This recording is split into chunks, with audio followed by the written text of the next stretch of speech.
Hello guys, मैं आपका भाई दोस्त educator of economics love Kaushik स्वागत करता हूं आपका कॉमर्स वाला में। और दोस्तों, आज की क्लास में बहुत इंपॉर्टेंट डिस्कशन है क्योंकि बुक्स के बारे में नॉलेज आपको होनी चाहिए। आपकी बुक्स का सिलेक्शन आपको यह बताता है कि किस लेवल की और किस कंटेंट की आप तैयारी करने लगे हो।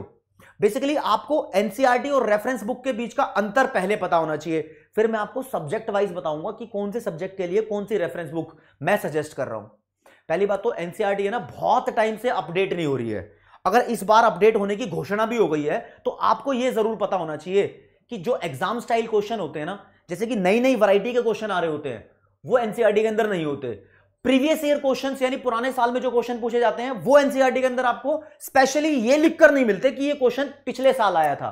क्योंकि जब एक बच्चा प्रीवियस ईयर क्वेश्चन को अटेम्प्ट करता है तो उसके अंदर एक कॉन्फिडेंस आता है, हाँ भाई ये एग्जाम स्टाइल क्वेश्चन है, ये पहले एग्जाम में आ रखा है, अगर मैंने इसको सॉल्व कर दिया तो मतलब मैं एग्जाम के लिए तैयार हो रहा हूं या तैयार हो रही हूं।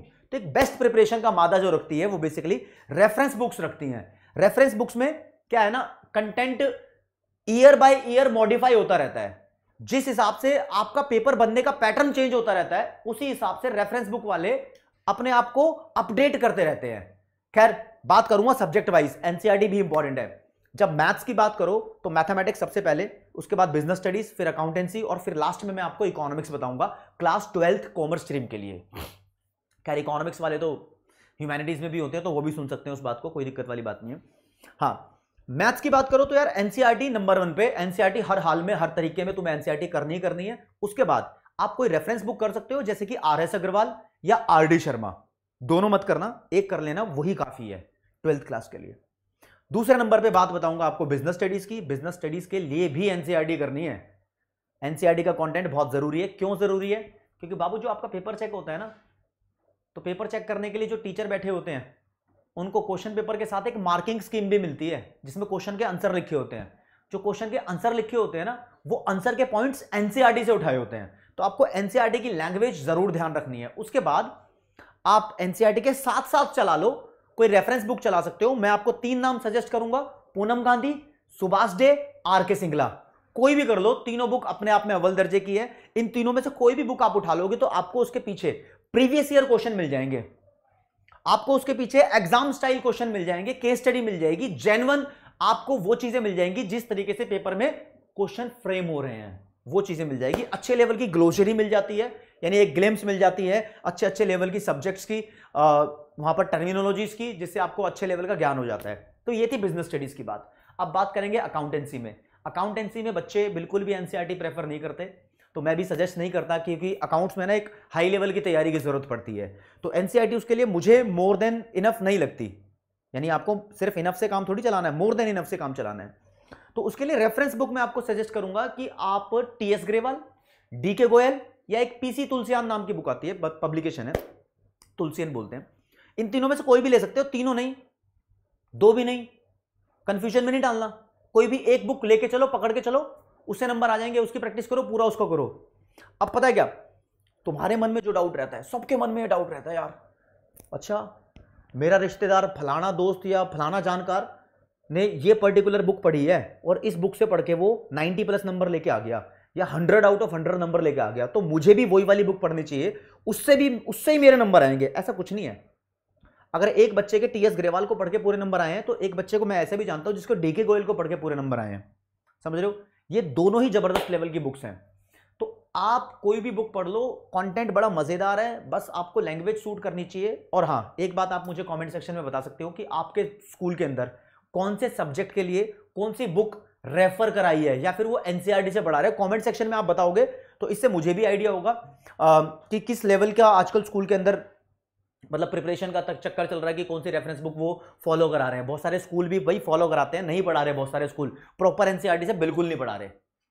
बस हाँ, ये तो मानूंगा कि बिजनेस स्टडीज और मैथमेटिक्स में एनसीईआरटी प्रॉपर तरीके से फॉलो होती है, लेकिन कुछ स्कूल ऐसे हैं जो बिजनेस स्टडीज के लिए भी एनसीईआरटी फॉलो नहीं कर रहे। और अकाउंट्स का मैंने बता दिया। अब बात आएगी इकोनॉमिक्स की।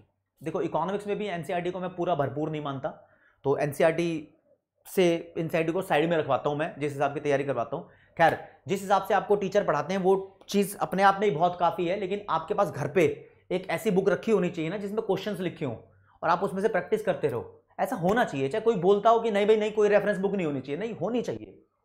तो इकोनॉमिक्स की बात बताऊं तो टीआर जैन वीके ओरी अच्छी बुक है, पूरे इंडिया में बहुत सारे राज्यों में चल रही है, इसमें अच्छे लेवल का कंटेंट गिवन है।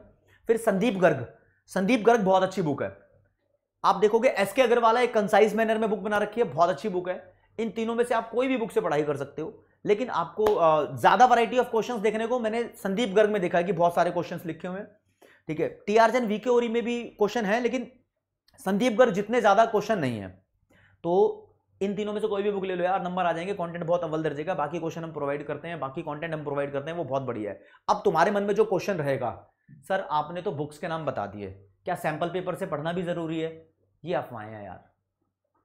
सीबीएसई बोर्ड अपना सैंपल पेपर निकालता है बाद में, एंड जब चल रहा होता है, मतलब नवंबर के आसपास निकाल देता है, नवंबर दिसंबर में अपना सैंपल पेपर निकालता है। फिर वो बताता है कि इस सैंपल पेपर का जो बेस है, इसी बेसिस पर फाइनल पेपर आपका आएगा। फिर उसके ऊपर प्री बोर्ड आता है आपका स्कूल का। तो इतने सारे टेस्ट तो तुम्हारे स्कूल में हो जाते हैं कि वो वैरायटी ऑफ क्वेश्चन बहुत बढ़िया होते हैं, मतलब काफी होते हैं। फिर हम लोग आपको प्रीवियस ईयर क्वेश्चन कराते हैं, मतलब हम ही करा देंगे प्रीवियस ईयर क्वेश्चन बढ़िया लेवल के, तो आपका काम वैसे ही बन जाएगा।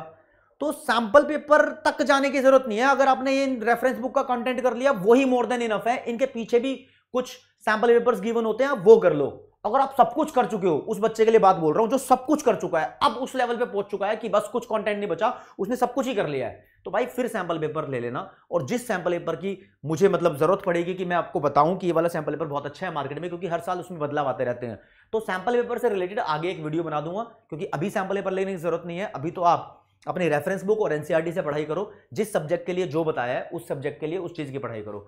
आपकी कोई भी दिक्कत, डाउट, परेशानी है, आपको कुछ भी पूछना है, कमेंट सेक्शन में लिख दो कि सर मेरे को इस सब्जेक्ट में इस चीज की प्रॉब्लम है, आप इस बारे में और गाइड करो। उसके लिए अपन आपके लिए सॉल्यूशन लेकर आएंगे, आपके लिए वीडियो बनाएंगे। पूरी कॉमर्स वाला की टीम डेडिकेटेड है बच्चों को पढ़ाई कराने के लिए। आपकी जो डिमांड होते हैं उसको पूरा सप्लाई करने की कोशिश करते हैं पढ़ाई से रिलेटेड, और हमेशा आपके साथ बने रहते हैं। और आपका इतना प्यार मिला है अब तक, लिटरली मतलब एक जुड़ाव फील होता है, एक प्रेम फील होता है। मुझे तो भाई बहुत प्रेम फील होता है कि जब आप कमेंट सेक्शन में वो प्यार देते हो, तो उसमें जो आप डिमांड करते हो, उसमें जो मैं पूछता हूं अपनी क्लास के अंदर, वीडियो के अंदर, आप मुझे प्रॉपर तरीके से आंसर देते हो। तो इतना प्यार जो मिलता है वो हमारे एक बॉन्ड को, हमारे रिश्ते को दर्शाता है। ये रिश्ता बढ़ता रहना चाहिए। और आप मुझे ये भी बोल सकते हो, सर हाँ ये तो बेस्ट बुक्स के लिए आपने स्ट्रैटेजी वीडियो हमारे लिए बनाई है, लेकिन आप इस पर्टिकुलर करियर से रिलेटेड वीडियो बनाओ। तो करियर से रिलेटेड वीडियो भी बना दूंगा, आप बस अपना करियर लिखना, सीए मत लिखना। क्योंकि सीए के लिए मैं पहले बता देता हूं कि अगर सीए आपका बेस्ट करियर ऑप्शन है, आप उसके लिए जाना चाहते हो, तो सीए वाला बाय पीडब्ल्यू अपना चैनल है, उस चैनल पे सारी इंफॉर्मेशन सीए से रिलेटेड गिवन है, तो आप वहां जा सकते हो।